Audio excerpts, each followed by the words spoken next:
പവിത്രത്തിൻ്റെ ഒരു അപ്കമിങ് എപ്പിസോഡിലേക്ക് എല്ലാവർക്കും സ്വാഗതം. അങ്ങനെ തരുൺ ഒരു ഓൾ ഇന്ത്യ മെഡിക്കൽ കോൺഫറൻസിൽ പങ്കെടുക്കാനായി പോവാൻ വേണ്ടി റെഡി ആയിക്കൊണ്ടിരിക്കുകയാണ്. ഇതേ സമയം സുഡർ ചോദിക്കുന്നുണ്ട്, എന്തിനാ തരുൺ നീ പോകുന്നത്?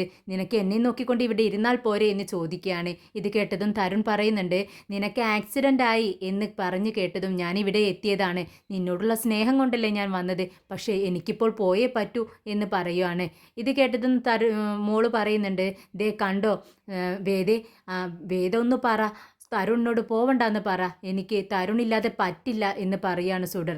ഇത് കേട്ടതും വേദ പറയുന്നുണ്ട്, മോളെ നിന്നെപ്പോലെ ഞാനും വാശി പിടിച്ചേനെ തരുണിനോട് പോവണ്ട എന്ന് പറഞ്ഞ്, പക്ഷെ അതിന് പറ്റത്തില്ല.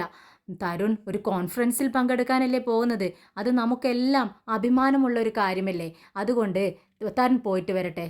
ഇത് കേട്ടതും വിജി പറയുന്നുണ്ട്, ദേ തരുൺ പോകുന്നതൊക്കെ കൊള്ളാം, മാസത്തിൽ ഒരിക്കൽ ഇങ്ങോട്ടേക്ക് വന്നിരിക്കണം. ദേ ഓക്കെ ആണെങ്കിൽ നിനക്ക് പോവാം എന്ന് പറയുകയാണ്. ഇത് കേട്ടതും തരുൺ പറയുന്നുണ്ട്, അതിനെന്താ വിജി, ഞാൻ വന്നിരിക്കും, മോളെ കാണാണ്ടിരിക്കാൻ എനിക്ക് പറ്റില്ല, അതുകൊണ്ട് മാസത്തിൽ 1-2 തവണ ഞാൻ ഇവിടെ എത്തിയിരിക്കുമെന്ന് പറയുകയാണ്. ഉടനെ തന്നെ വേദയോട് പറയുന്നുണ്ട്, വേദ എനിക്ക് നിന്നോട് അല്പം സംസാരിക്കാനുണ്ട് എന്ന് പറഞ്ഞുകൊണ്ട് രണ്ടുപേരും അപ്പുറത്തേക്ക് മാറി നിന്ന് സംസാരിക്കുകയാണ്. വേദ ചോദിക്കുന്നുണ്ട്, എന്താ തരുൺ നിനക്കെന്നോട് പറയാനുള്ളത്? ഇത് കേട്ടതും തരുൺ പറയുന്നുണ്ട്, വേദേ എനിക്ക് നിൻ്റെ മനസ്സറിയാം, നിൻ്റെ മനസ്സിൽ എന്താ, നിൻ്റെ പാസ്റ്റ് എനിക്കറിയില്ലായിരുന്നു, ഇവിടെ വന്നതിന് ശേഷമാണ് ഞാൻ അത് മനസ്സിലാക്കിയത്. അത് എത്രത്തോളം വേദന നിറഞ്ഞതാണെന്ന് എനിക്കറിയാം. പിന്നെ നീ ഒരു തീരുമാനമെടുക്കണം, നീ ഒരു കൺഫ്യൂഷനിലാണ് ഇപ്പോൾ എന്ന് എനിക്കറിയാം, പക്ഷേ തീരുമാനമെടുക്കുന്ന സമയത്ത് നിൻ്റെ മുന്നിൽ നിൻ്റെ മോള് കൂടി ഉണ്ടായിരിക്കണം. സുഡറിനെ ആലോചിച്ചുകൊണ്ട് ഒരു നല്ല തീരുമാനം നീ എടുക്കണം. ഇത് കേട്ടതും വേദ പറയുന്നുണ്ട്, ദേ എന്തിനാ തരുൺ അതിനെക്കുറിച്ചൊക്കെ സംസാരിക്കുന്നത്, ഞാൻ അതെല്ലാം മറന്നുപോയി. ഇല്ല വേദേ, നീ ഒന്നും മറന്നിട്ടില്ല, നിൻ്റെ മനസ്സ് ഇപ്പോഴും കൺഫ്യൂഷനിലാണ്. വിക്രമുമായി ഒന്ന് സംസാരിച്ചാൽ തീരാവുന്ന പ്രശ്നമേ നിനക്കുള്ളൂ എന്ന് എനിക്കിപ്പോൾ തോന്നുന്നു.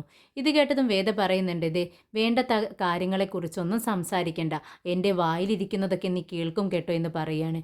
ഇത് കേട്ടതും തരുൺ പറയുന്നുണ്ട്, അതിനെന്താ, നീ എൻ്റെ പെങ്ങളല്ലേ, നിൻ്റെ വായിലിരിക്കുന്നത് കേൾക്കാൻ എനിക്ക് സന്തോഷമേ ഉള്ളൂ. പിന്നെ തീരുമാനമെടുക്കുമ്പോൾ സുഡറിനെ കൂടി ആലോചിച്ചു കൊണ്ടുവേണം വേദേ തീരുമാനങ്ങൾ എടുക്കാൻ, അല്ലെങ്കിൽ അവൾ വലുതാവുന്ന സമയത്ത് നിന്നോട് തിരിച്ചു ചോദിക്കും, എന്തിനാ അമ്മേ അന്ന് അങ്ങനെ ചെയ്തതെന്ന്. ഇത് കേട്ടതും വേദ പറയുന്നുണ്ട്, എൻ്റെ മോളെ വളർത്താനും അവളെ നല്ല വഴിക്ക് പഠിപ്പിച്ച് ഒരു നിലയിലെത്തിക്കാനും എനിക്ക് അറിയാം തരുൺ. പിന്നെ അന്ന് അവൾ അങ്ങനെ ഒരു ചോദ്യം ചോദിച്ചാൽ അതിനുള്ള മറുപടിയും എൻ്റെ കയ്യിലുണ്ട്. ഇത് കേട്ടതും തരുൺ ചിരിക്കുന്നുണ്ട്. ശരി, ഞാൻ പോയിട്ട് വരാമെന്ന് പറഞ്ഞ് യാത്ര പറഞ്ഞ് അവിടെ നിന്നും ഇറങ്ങുന്നുണ്ട്. ഇതേസമയം കൺമണിയുടെ കാലിലെല്ലാം മുറിവുകളാണ്, അതിലെല്ലാം മരുന്ന് പുരട്ടി കൊടുക്കുകയാണ് അച്ഛൻ. ഇത് കണ്ടതും വിക്രമിന് ദേഷ്യം വരുന്നുണ്ട്. വിക്രം ചോദിക്കുന്നുണ്ട്, എന്തിനാ കൺമണി നീ ഇങ്ങനെയെല്ലാം ചെയ്യുന്നത്? ആണി തറച്ച് ചെരുപ്പിട്ടുകൊണ്ട് ധരിക്കുന്നു, മൺചോറ് വാരി കഴിക്കുന്നു, ഇതെല്ലാം ആർക്ക് വേണ്ടിയാണെന്ന് ചോദിക്കുകയാണ്. അപ്പോൾ കൺമണി പറയുന്നുണ്ട്, ഇതെല്ലാം നിനക്ക് വേണ്ടിയാണ്, ഞാൻ ദൈവത്തോട് പ്രാർത്ഥിച്ചിട്ടാണ് നീ തിരികെ വന്നത്. കടലിൽ നിന്നും വരാതിരുന്ന നീ തിരിച്ച് വരാതിരുന്ന സമയത്ത് ഞാൻ വഴിപാടുകൾ നേർന്നതാണ്, അതുകൊണ്ട് തന്നെയാണ് നീ രക്ഷപ്പെട്ടു വന്നതും, അതുകൊണ്ട് ദൈവത്തോട് നന്ദി കാണിക്കേണ്ട വിക്രം എന്ന് പറയുവാണ്. ഇത് കേട്ടതും വിക്രമിന് വീണ്ടും ദേഷ്യം വരുവാണ്. വിക്രം പറയുന്നുണ്ട്, അതിൻ്റെ ഒന്നും ഒരാവശ്യവുമില്ല, നിനക്കങ്ങനെയൊക്കെ പറയാം, എനിക്കെൻ്റെ വിശ്വാസങ്ങളാണ് വലുത്. അല്ല, കടലിനുള്ളിൽ വെച്ച് എന്ത് സംഭവിച്ചു എന്ന് ആകാംക്ഷയോടെ കൺമണി ചോദിക്കുകയാണ്. എന്നാൽ അതിന് വ്യക്തമായ മറുപടി വിക്രം കൊടുക്കുന്നില്ല. വിക്രം പറയുന്നുണ്ട്, അതെല്ലാം അറിഞ്ഞിട്ട് നിനക്കിപ്പോൾ എന്താ കാര്യം? ഉടനെ കൺമണി ചോദിക്കുന്നുണ്ട്, പറ വിക്രം, എന്ത് സംഭവിച്ചു? ഉടനെ തന്നെ വിക്രം പറയുന്നുണ്ട്, അത് പാമ്പിൻ്റെ സ്വഭാവം എന്നും പാമ്പ് കാണിക്കുമല്ലോ, അത്രമാത്രം പറയുവാണ്. ഇതിൽ നിന്നും കൺമണിക്ക് പലതും മനസ്സിലാവുന്നുണ്ട്. ഉടനെ തന്നെ വീണ്ടും കൺമണി ചോദിക്കുക, എന്തായാലും വ്യക്തമായൊരു മറുപടി പറ വിക്രം, എന്താ നിങ്ങൾ തമ്മിൽ അവിടെ വെച്ച് എന്ത് സംഭവിച്ചു? ഒന്ന് പറ വിക്രം എന്ന് പറയുമ്പോൾ വിക്രം പറയുന്നുണ്ട്, അതെല്ലാം ഞാൻ മറക്കാൻ ശ്രമിക്കുന്ന കാര്യങ്ങളാണ്, അവിടെ വെച്ചിട്ടുണ്ടായ കാര്യങ്ങൾ അവിടെ വെച്ച് തന്നെ തീർന്നു, ഇനി അതിനെക്കുറിച്ച് ആരും സംസാരിക്കേണ്ട, എന്തായാലും നീ റെസ്റ്റ് എടുക്കുക എന്ന് പറഞ്ഞുകൊണ്ട് വിക്രം അവിടെ നിന്നും ഇറങ്ങിപ്പോകുന്നുണ്ട്. അതിനുശേഷം അച്ഛൻ കൺമണിയോട് പറയുന്നുണ്ട്, എന്തിനാ കൺമണി നീ അവനോട് ഇങ്ങനെ അവളെക്കുറിച്ച് ചോദിക്കുന്നത്? എനിക്ക് മനസ്സിലാവുന്നുണ്ട്, അവനും അത് മനസ്സിലാവുന്നുണ്ട്, അതുകൊണ്ട് തന്നെയാണ് നിനക്ക് വ്യക്തമായ മറുപടി തരാത്തതും. ഉടനെ കൺമണി പറയുന്നുണ്ട്, അവിടെ വെച്ച് എന്താണ് സംഭവിച്ചതെന്ന് എനിക്ക് അറിയണ്ടേ അച്ഛാ. അവർ തമ്മിൽ പ്രശ്നങ്ങളെല്ലാം സോൾവ് ആയോ എന്നാണ് എനിക്ക് അറിയേണ്ടത്. പക്ഷേ എനിക്ക് അവൻ തുറന്നു പറഞ്ഞില്ലെങ്കിലും അവൻ്റെ മുഖഭാവത്തിൽ നിന്നും അവൻ്റെ നാവിൽ നിന്നും എനിക്ക് അതിനുള്ള ഉത്തരം കിട്ടി. എന്ത് ഉത്തരം കിട്ടിയെന്നോ? അവനൊന്നും വ്യക്തമായി പറഞ്ഞില്ലല്ലോ. പിന്നെ എങ്ങനെയാണ് നിനക്കത് മനസ്സിലായെന്ന് അച്ഛൻ ചോദിക്കുകയാണ്. ഉടനെ കൺമണി പറയുന്നുണ്ട്, പാമ്പ് എന്ന് പറഞ്ഞില്ലേ വിക്രം, അത് വേദയെയാണ്. പിന്നെ അവിടെയുള്ള കാര്യങ്ങളെല്ലാം മറക്കാൻ ശ്രമിക്കുന്നു എന്ന് വിക്രം പറയുന്നുണ്ടെങ്കിൽ അവിടെ അത്ര നല്ല കാര്യങ്ങളെല്ലാം നടന്നതെന്ന് അറിയാവുന്നതല്ലേ അച്ഛാ. എനിക്കെല്ലാം മനസ്സിലായി, എനിക്ക് അത്രമാത്രം അറിഞ്ഞാൽ മതി എന്ന് പറഞ്ഞുകൊണ്ട് കൺമണി ഒരു ക്രൂരമായ മുഖത്തോടു കൂടി ചിരിക്കുകയാണ്. ഇതേ സമയം വേദ ഭക്ഷണം കഴിക്കാനായി ടേബിളിനടുത്തേക്ക് വരുവാണ്. കൺമണി വിധി ചേച്ചി മോൾക്ക് കഴിക്കാനായി കൊടുക്കുന്നുണ്ട്.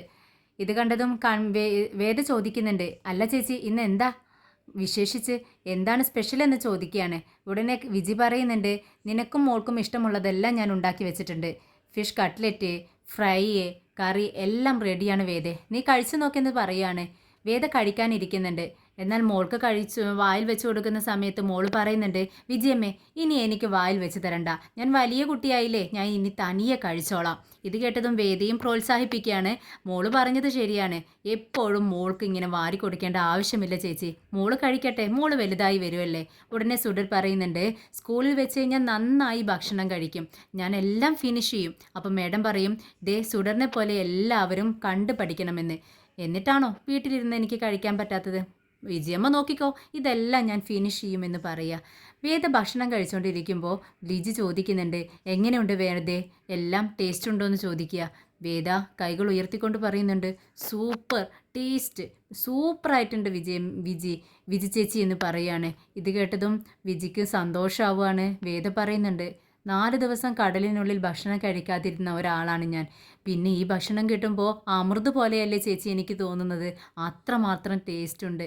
ഇത് കേട്ടതും വിജി ചോദിക്കുന്നുണ്ട്, വേദേ നീ കടലിനുള്ളിൽ വെച്ച് എന്ത് ഭക്ഷണമാണ് കഴിച്ചിരുന്നത്?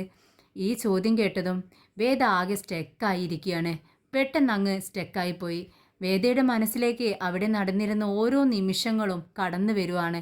ഭക്ഷണം കഴിക്കാതെ വിശന്നിരിക്കുന്നതും ആ സമയം വിക്രം കടലിലേക്ക് എടുത്തു ചാടി മീൻ പിടിച്ചു കൊണ്ടുവരുന്നതും അതിനെ ചുട്ട് വേദയ്ക്ക് കൊടുക്കുന്നതും അങ്ങനെ ഓരോരോ നിമിഷങ്ങളും കടന്നുപോയ ഓരോ ഘട്ടങ്ങളും ഓർമ്മയിലേക്ക് വരുവാണ്. പെട്ടെന്ന് ഭക്ഷണം കഴിക്കാൻ പറ്റാതെ വരുന്ന ഒരു സാഹചര്യത്തോടെ ഇരിക്കുകയാണ് വേദ. ഇത് കണ്ടതും വിജി ചോദിക്കുന്നുണ്ട്, അല്ല വേദ ഞാൻ ചോദിക്കുന്നത് നീ കേൾക്കുന്നില്ലേ, നീ എന്താ ഒന്നും മിണ്ടാതിരിക്കുന്നത്, നീ അവിടെ വെച്ച് എന്ത് കഴിച്ചു എന്നാണ് ഞാൻ ചോദിച്ചത്. ഇത് കേട്ടതും വേദ പറയുന്നുണ്ട്, ഏയ് ഒന്നുമില്ല ചേച്ചി, ഒന്നുമില്ല. ഇത് കേട്ടതും വിജി വീണ്ടും ചോദിക്കുകയാണ്, അല്ല വിക്രം നിന്നെ നന്നായി നോക്കിയോ? ഇതും കൂടി കേട്ടപ്പോടെ വേദയ്ക്ക് പെട്ടെന്ന് ഒന്നും മിണ്ടാൻ പറ്റാത്തൊരവസ്ഥ വരികയും പെട്ടെന്ന് അങ്ങ് എഴുന്നേൽക്കുകയാണ്. ഇത് കണ്ടതും വിജി ചോദിക്കുന്നുണ്ട്, അല്ല എന്താ വേദ, നീ അല്ലേ നന്നായി വിശക്കുന്നു എന്ന് പറഞ്ഞിരുന്നത്, എന്നിട്ടും ഒന്നും കഴിക്കാണ്ട് എഴുന്നേൽക്കുവാണോ നീ? ദേ ചപ്പാത്തി ഇട്ട് അത് പാതിയല്ലേ കഴിച്ചുള്ളൂ എന്ന് ചോദിക്കുകയാണ്.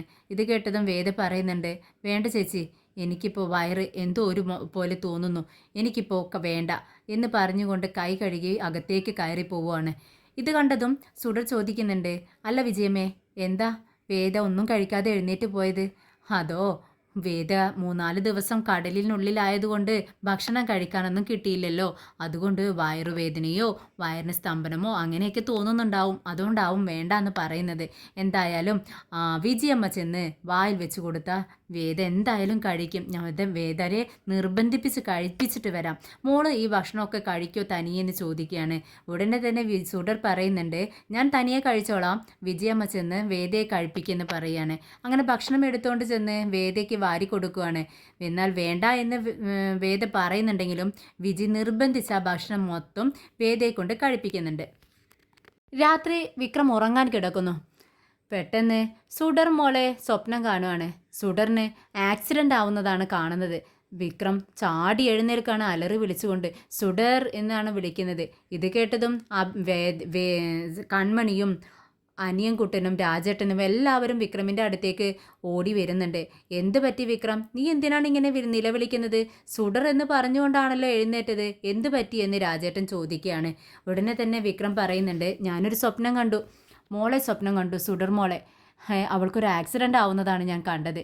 ഇത് കേട്ടതും കൺമണിക്ക് ദേഷ്യം വരുവാണ്. കൺമണി ചോദിക്കുന്നുണ്ട്, എന്ത് സുഡർ മോൾക്ക് ആക്സിഡൻ്റ് ആയത് സ്വപ്നം കണ്ടുവെന്നോ? സ്വന്തം മോൾക്ക് ആക്സിഡൻ്റ് ആയ പോലെയാണല്ലോ നിലവിളിച്ചത്. ഞാൻ നന്നായി ഉറക്കം പിടിച്ചു വരുന്ന ടൈമായിരുന്നു. അപ്പോഴാണ് നിൻ്റെ ഒരു നിലവിളി. നിനക്ക് എന്തോ സംഭവിച്ചു എന്ന് വിചാരിച്ചുകൊണ്ടാണ് ഞാൻ എൻ്റെ ഈ വയ്യാത്ത കാലം വെച്ചുകൊണ്ട് ഇങ്ങോട്ടേക്ക് ഓടി വന്നത്. ഇതായിരുന്നോ സംഭവം എന്ന് ചോദിക്കുകയാണ്. ഇത് കേട്ടതും വിക്രം പറയുന്നുണ്ട്, ദേ സുഡർ മോള് എൻ്റെ സ്വന്തം മോളെ പോലെ തന്നെയാണ് എനിക്ക്. സ്വന്തം മോളെ പോലെയല്ലേ? മോളൊന്നും അല്ലല്ലോ. അല്ല എന്ന് എങ്ങനെ ഉറപ്പിക്കാൻ പറ്റും? എൻ്റെ മനസ്സിൽ സുഡർ എൻ്റെ സ്വന്തം മോള് പോലെ തന്നെയാണ് എനിക്ക് തോന്നുന്നത്. ഞാനത് തെളിയിച്ചിരിക്കും, ഞാനത് കണ്ടുപിടിക്കും. ഇത് കേട്ടതും കൺമണി ഇപ്പോൾ ചോദിക്കുന്നുണ്ട്, സുഡർ വിജിയുടെ മകളാണെന്നല്ലേ പറയുന്നത്? ഇത് കേട്ടതും വിക്രം പറയുന്നുണ്ട്, അതിന് തെളിവൊന്നുമില്ലല്ലോ. വിജി ചേച്ചി പറഞ്ഞു, ഇല്ല.